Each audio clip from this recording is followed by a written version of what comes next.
In the middle of the Cold War, a high-stakes game of geopolitical chess, one of NATO's own founding members made a move that just completely stunned its allies.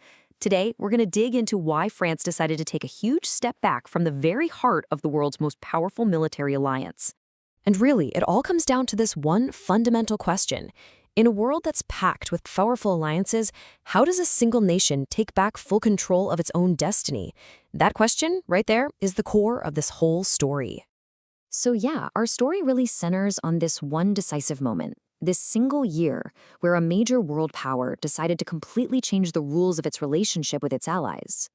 And here it is, the main event. France, a key player in NATO, makes this absolutely shocking move to pull out of the integrated military command structure. So what does that actually mean?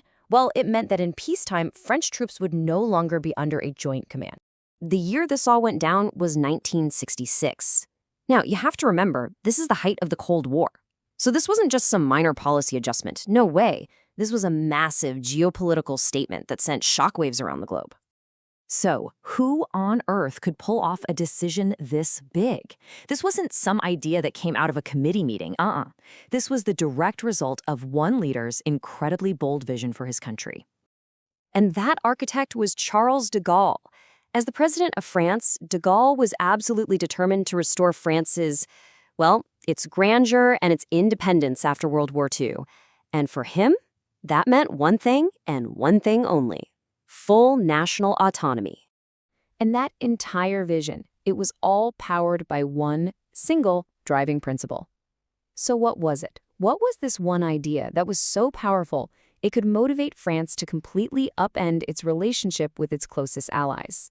This is what I find so fascinating. De Gaulle was crystal clear about his intentions.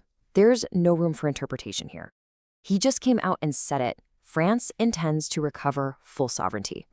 It's so direct, it's so powerful, and honestly, it explains everything. Okay, let's just pause for a second on that word, sovereignty.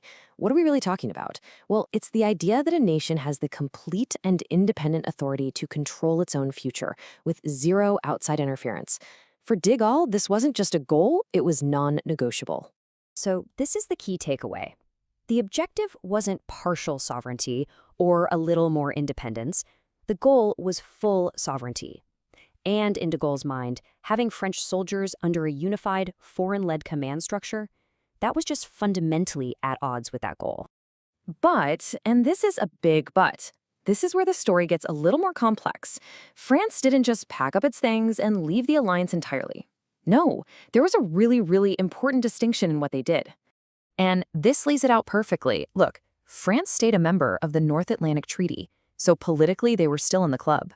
But they got out of the integrated military command. To put it simply, France was still promising to defend its allies if they got attacked, but it insisted on having total control over its own military right up until that moment happened. So what's the big picture here? Why does this decision from 1966 still matter? Well, because it brings up this fundamental question that countries are still wrestling with right now. When you strip it all down, it was a choice between two incredibly powerful ideas. The safety you get from collective security on one hand, and the principle of absolute national sovereignty on the other. France tried to walk this unique tightrope between the two, and in doing so, it really highlighted a tension that, let's be honest, exists in pretty much every international alliance. And in the end, France's bold move really forces all of us to ask a pretty tough question. What is the true price of absolute independence? And maybe even more importantly, in this super interconnected world we live in today, is that a price any nation can truly afford to pay?